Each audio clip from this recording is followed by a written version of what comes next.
하나도 꼼짝짝 안 할 수는 없다. 나도 모르게 한숨이 나왔다. 이 녀석들 뭐야? 공무원 잘하는 게 아니라 그림까지 잘 그리잖아. 이 아이들 정말 천재가 아닐까? 아이들은 취미도 나와 달랐다.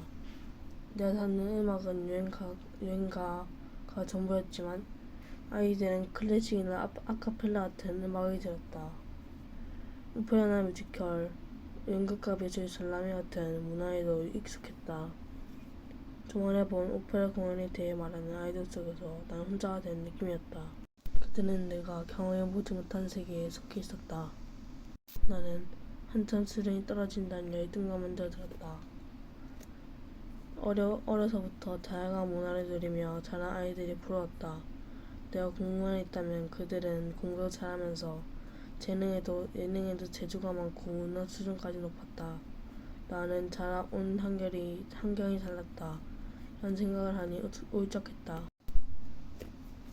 나는 자라온 환경이 달랐다. 이런 생각을 하니 울적했다.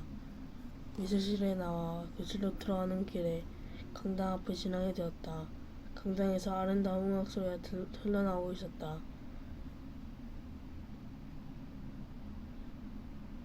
내 발길은 자석이 이끌리듯 피아노 소리에 따라갔다. 강당 안으로 들어서자 한 아이가 근사한 그랜드 피아노 앞에 앉아 있었다. 옆방 민범이잖아. 민범이는 소풍의 즉흥 연주 한 장곡을 연주하고 있었다. 소리도 훌륭했지만 연주하는 모습 마치 피아니스트 같았다. 이야, 되게 잘 치네. 그 자리에 붙박인 듯 서서 민범의 연주를 끝까지 들었다. 다시 한번 감탄이 나왔다. 정말 잘 치는데 피아노로 전공을 바꿔도 되겠다. 피아노는 언제 저렇게 배운 거야? 수학만 잘하는 줄 알았더니. 민범이는 중학교 때 이미 고등부 수학 올림피아드에 나와 근상을 차지한 아이였다. 수학도 잘하면서 저토록 뛰어난 특기를 가지고 있다는 게 놀라웠다. 그동안 난 뭐했지? 즉흥 한창곡이 끝났고 난 마음속으로 박수를 쳤다. 그때 강당 안으로 윤지가 들어왔다. 그랜드 피아노 앞으로 다가간 윤지가 물었다. 민범아, 다쳤니? 응, 방금.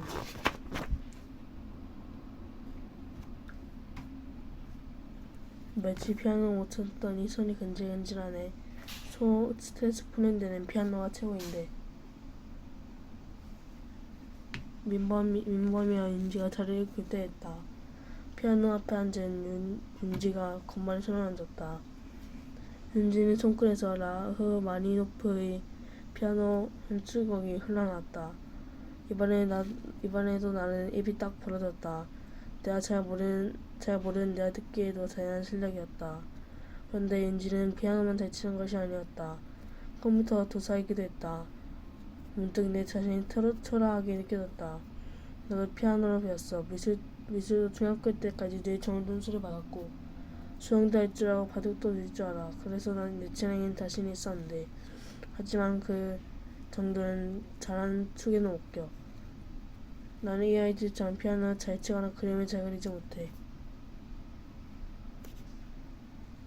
그렇다고 수학이나 과학을 잘하는 것도 아니잖아. 내가 잘못하는 게 대체 뭐야?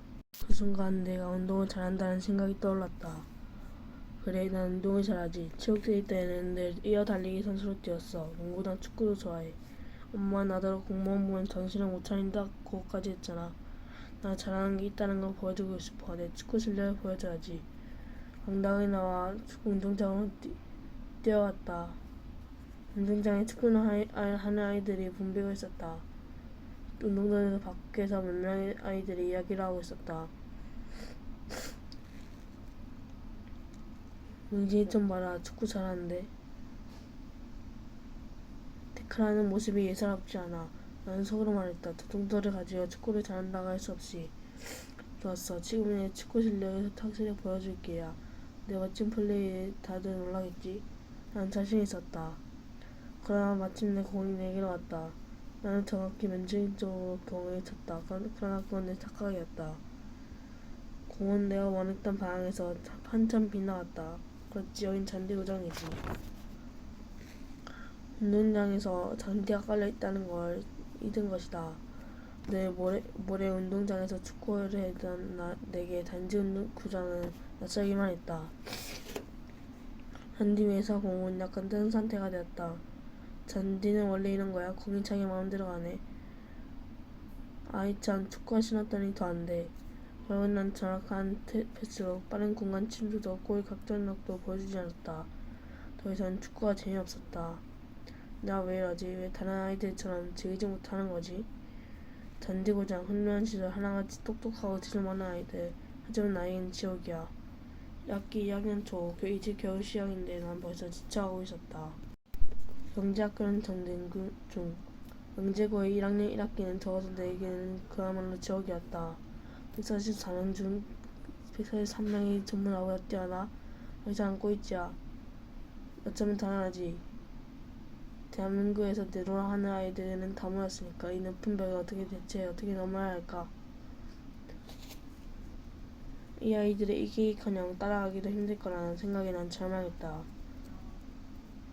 초등학교 때부터 중학교 때까지 난 언제나 공부를 잘하는 아이였어. 그런데 여기서는 아니야. 나 하나 뛰어난 게 없어. 그 어려운 가을이 언제 학교에 들어왔다고 다들 기대하고 계시는데 공부가 힘들어 떨지 말고 있으니. 수업 종이 울리고 선생님이 들어오셨다. 수학 시간 아이들의 눈빛이 하나하나 살아있었다. 모두들 선생님에게서 한순간에도 눈을 떼지 않았다.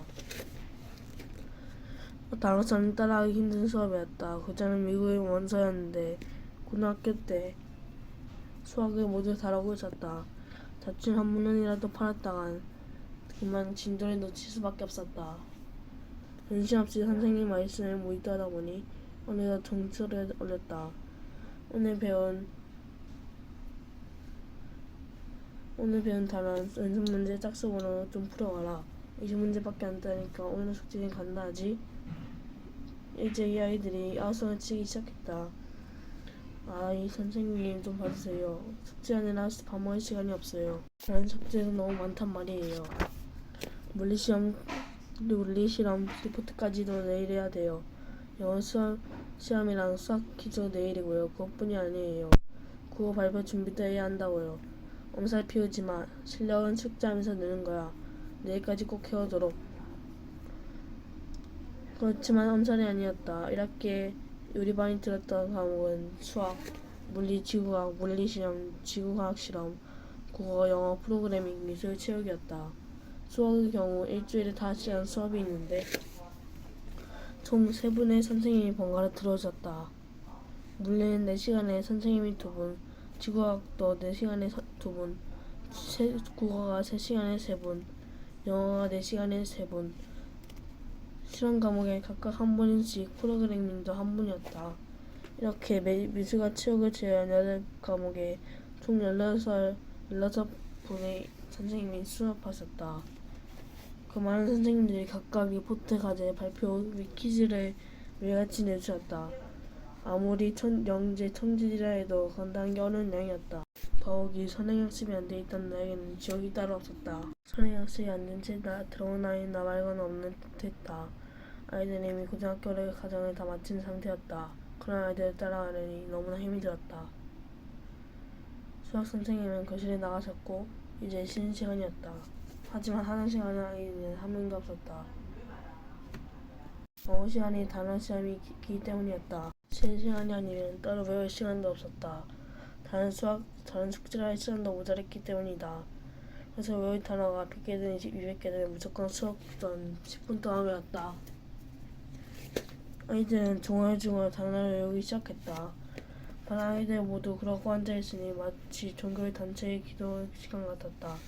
마침내 영어 시간, 선생님이 들어오셨고 단어 시험이 시작되었다. 시험지를 받아들이기 직전까지 아이들은 중얼중얼 단어를 외웠다. 영어 시간이 끝나자 점심시간이 되었다. 하지만 밥 먹으러 갈 시간이 없었다. 실력이 워낙 뛰어나서 과제를 다 마친 몇 명만이 밥을 먹기 위해 교실에 나섰다. 나는 한숨이 나왔다. 숙제하느라 어젯밤에 3시간밖에 못 잤어. 그런데도 다 못해서 밥 먹을 시간이 없구나. 아, 정말 시간 가는 게 무섭다. 얘들아, 우리 이제 점심 좀 먹어보자 제발. 안 먹어. 버릇하니까 배도 안 고프다. 점심이라고? 야, 점심이라는 소리 들어본 지 얼마 만이냐. 눈, 코, 뜰 새 없이 바쁜 하루가 지나갔다. 야, 이제 숙제해야지. 오늘 해야 할 숙제가 뭐였더라? 너무 많아서 일일이 기억하기도 힘들어. 수업이 끝나자마자 도서관으로 향했다. 휴게실을 보니 그것도 숙제하는 아이들로 넘쳐났다. 아이들은 눈을 버겋게 퉁여되어 있었다. 감당하기 힘들 만큼 엄청난 숙제 앞에서 아이들은 점점 초롱하던 눈빛을 잃어갔다.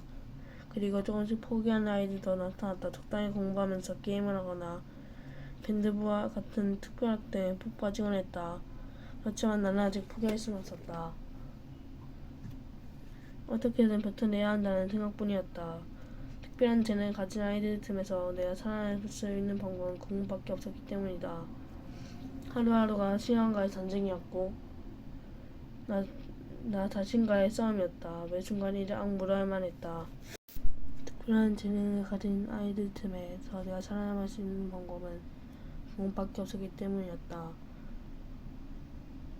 가지 밤부터 정신없이 지내던 사이 어느덧 중간고사가 다가오고 있었다. 그 두꺼운 수학 문제를 다 풀었어. 선생님이 주신 과제 모두 꼼꼼히 복습했고 우리는 프린팅을 다 보고 어려운 문제집만 골라 모두를 풀었어. 지구과학은 국어수를 다 외우고 어젯밤을 새어가면서 문제 6권을 다 외웠어. 그러나 프로그래밍 과학은 아무리 책을 읽어도 이해가 되지 않았다. 그날도 나는 도서실에서 프로그래밍 책을 붙들고 있었다. 하지만 도저히 답이 보이지 않았다. 그래, 영석이를 찾아가자. 영석아, 프로그래밍 언어 좀 가르쳐줄래? 무슨 말인지 이해가 안 돼. 이건 말이야. 그러니까 이건 그래도 이해가 안 됐다. 아직도 잘 모르겠어. 영석이가 내 얼굴을 쳐다보았다. 그리고 한참을 떠는 듯 살짝 한숨을 쉬었다. 아니, 그게 아니라 그때 다른 아이가 와서 영석이에게 프로그래밍에 대해 물었다. 정말 명쾌하게 설명해줘서 고마워. 이제 다 알았다는 듯한 밝은 표정이었다. 나는 정말 머리가 나쁜지 도 몰랐다. 다시 내 자리로 왔다. 그런데 벌써 12시 기숙사 정모 시간이었다. 두손 책을 챙겨들고 기숙사로 돌아왔다. 이는 정리가 끝나자 방을 불이 꺼졌다. 잠자리에 될 시간. 하지만 이제도 잠을 잘 수는 없었다. 프로그래밍 공부를 마저 해야 해. 다시 불을 켰다. 그러고는 수건을 분tur은 다음 전기티에 불을 꽁꽁 붙였다. 됐다. 이렇게 하면 별도로 불빛이 새어나가지 않을 거야. 다시 책을 펴고 공부를 한 지 얼마나 됐을까. 밖에서 바닥 소리가 들렸다. 선발 들린 것 같았다. 발소리는 점점 가까워오고 있었다. 발소리가 가까울수록 내 가슴은 콩닥콩닥 뛰었다. 불빛이 새어나왔나? 그럴 리가 없는데. 나와 임마. 아주 철벽 방어를 했구만. 어떻게 하셨어요? 문틈을 내서 밖에 새어나가지 않았을 텐데. 어떻게 알긴 창문 보고 알았지. 밖에서 보니까 너희 방 창문에서 불빛이 나오더라. 선배들은 기숙사 바깥이 나가 그 검사를 했던 것이다. 김영근, 너 어디서 걸었지? 이 선배 말이 맑았지 않냐? 너는? 매일매일이 전쟁이었다. 고마워요, 엄마. 밤마다 전쟁에 치러가며 준비한 중간고사. 마침내 시험 치는 날이 왔다. 과학영재학교에 입학한 후 첫 시험이었다. 떨렸다. 정말로 열심히 공부했어. 그런데 지독하겠는데도 성적이 나쁘다면 정말 끔찍할 거야. 시험 문제는 모두 서술형 주관식이었다. 게다가 생각보다 훨씬 어려웠다. 이 정도일 줄은 몰랐어. 그저 어려운 문제집만 골라 풀었는데 그런 문제들하고는 수준이 다르잖아. 다른 아이들을 보니 다들 쉽게 풀어나가고 있는 것 같았다. 문제를 붙들고 끙끙대고 있는 아이는 나밖에 없었다. 그렇게 첫 중간고사가 끝났다. 얼마 후 시험 결과가 나왔다. 난 어이가 없어 한동안 멍하니 앉아있었다.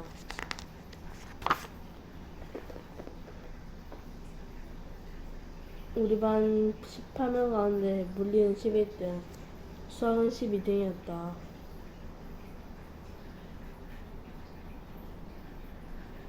어떻게 이럴 수가. 저렇게 때랑 비교도 할 수 없을 만큼 열심히 했는데. 일본의 일처를 아까가 오로지 공부만 했는데 어떻게 이럴 수가 있지? 아빠 말씀대로 일반 고등학교에 가야 했어. 내가 무슨 영재라고 이 학교에 들어왔을까? 난 그저 평범한 학생일 뿐인데 그동안 내가 특별하다고 생각해왔지. 하지만 그건 완전히 착각이었어. 어쩌할 수 없이 눈물이 흘러야 했다. 사무치게 서럽고 외로웠다. 가족이, 특히 엄마가 보고 싶었다. 엄마는 나는 소름에 참고 엄마에게 전화를 걸었다. 엄마는 바로 전화를 받으셨다. 현근이니? 엄마. 엄마 나 너무 힘들어요. 목소리가 가늘게 떨렸다. 공부 때문에 힘들다고 투정해 버린 적은 처음이었다. 내 말을 가만히 듣고 계시던 엄마가 말씀하셨다. 엄마 학교로 꼭 가봐. 1시간쯤 후 엄마가 기숙사로 찾아오셨다. 난 또 엄마에게 하소연을 하셨고 엄마는 별 말씀 없이 내 이야기를 들어주셨다. 엄마에게 힘든 일을 털어놓고 나니 한결 살 것 같았다. 고마워요 엄마. 그래 힘내고 엄마는 이제 가야겠다. 잠깐 기다려주세요. 화장실에 다녀올게요. 세수 좀 해야겠어요. 얼굴이 부었어요. 세수를 하고 돌아와 학교 앞까지 엄마를 병원에 들었다. 다시 기숙사 방으로 돌아와 책상 옆에 앉았을 때 한쪽에 놓인 편지 한 통이 눈에 들어왔다. 뭐지? 아까는 못 봤는데. 편지를 펴보니 나중에 엄마의 글씨가 나타났다. 엄마 아들 현근이에게. 편지를 읽고 나는데 마음속에 따뜻한 기운이 솟았다. 엄마의 격려 편지가 내게 힘을 주었다. 엄마는 말수사 같았다. 엄마는 원하는 대로 내 마음을 움직일 수 있었으니까. 맞아, 전화할 필요는 없어. 결과가 어떻든 난 최선을 다하면 되는 거야. 이렇게도 안 돼. 할 수 없지 뭐. 그렇다고 노력을 안 할 순 없어. 나중에 후회하고 싶지 않거든. 중간고사는 못 봤지만 후회는 없어. 난 정말 원임을 쏟아 공부했으니까. 공부는 뭐고 다 그만두고 싶던 마음이 제자리에 찾았다. 오직 희망은 있었다. 에이, 이제 교육 첫 시험이잖아. 앞으로가 중요해. 수행평가에서 거의 만점을 맞고 기말고사는 아주 잘 보면 1학기 상정은 제대로 나올 거야. 그날 저녁부터 난 다시 공부에 온님을 쏟았다. 특히 프로그래밍은 끊임없이 영석이를 찾아가고 또 울었다. 그렇게 어렵사리 이해를 하고 나면 쉽지 않은 프로그램을 통해 통째로 외웠다. 이미 중간고사에서 참다한 결과를 맛본 나로서는 다른 방법이 없었다. 더 쉬운 방법이 있었으면 좋았겠지만 다만 내가 할 수 있는 일은 밤을 새우면서 시험 범위 전체를 들침에 외우고 또 외우는 것 뿐이었다. 꼴찌에서 우등생으로 중간고사가 끝났을 때 절망한 사람은 나뿐만이 아니었다. 언제나 1등을 하던 친구들이었기에 낮은 성적을 받았을 때 절망감은 더 컸다. 화장실에서 몇십 분씩 고함을 지르거나 물건을 부수는 아이들도 있었다. 그리고 결국엔 견디지 못하고 다른 학교로 전학을 가는 아이들도 생겨났다. 나와 친구들은 서로를 격려하면서 어려움을 이겨나갔다. 드디어 기말고사 치르는 날, 아침부터 머리가 아팠다. 잠을 못 자서 그런가 봐. 다른 아이들은 마련 전시로 시험을 봐야 한다고 일찍 잤지만 난 그럴 수 있나 뭐. 해야 할 공부가 너무 많으니 실력이 부족하니 남들보다 더 많이 공부하는 척밖에. 이건 시험 때 생각해서만 풀면 되겠네. 학원은 잠자리에 들었다. 하지만 난 그렇게 할 수가 없었다. 어렵게 이해한 후에는 수학 증명 문제가 몇 개가 되든 무조건 외워야 했다. 친구는 얼마 안 있어 코를 고기 시작했다. 코 고는 소리는 돈줄 받아들이지 않았다. 다시 코 한 번 우렁차게 오네. 안 되겠다. 화장실로 가야지. 수학책을 들고 화장실로 들어가 쭈그리고 앉았다. 증명을 외우고 문제를 풀면서 방을 꼬박 채웠다. 시험 시작을 알리는 종소리가 울렸다. 이제 주사위는 던져졌다. 어느덧 내 앞에는 시험지가 누워있었다. 나는 마음을 비우고 문제를 풀기 시작했다. 침착하게 차근차근 풀자. 현근아, 나 아직 반밖에 못 풀었는데 정말 좋겠다. 그러나 다음 순간 아빠의 말씀이 기억났다. 아빠는 텔레비전을 보다가 말씀하셨다. 현근아, 너는 앞으로 절대로 저렇게 하면 안 된단다. 문제를 다 풀면 틀린 곳은 없는지 다시 한번 봐야 한단다. 시험이 끝나는 순간까지 최선을 다해야 돼. 아빠가 난 드라마 허준을 보던 중이었다. 허준은 과거 시험지를 받자마자 일사천리로 답을 적어는 저와 내가는 제일 먼저 시험장에 나왔다. 그 장면을 보다가 하신 말씀이었다. 그래, 끝까지 최선을 다하는 게 시험에 대한 일이야. 문제는 모두 풀고 났을 때 시험은 10분 정도 남아있었다. 나는 실수한 부분 없는지 답안지를 꼼꼼히 살펴보았다. 중간보다 잘 본 것 같아. 프로그래밍도 무료로 문제가 없었어. 끝.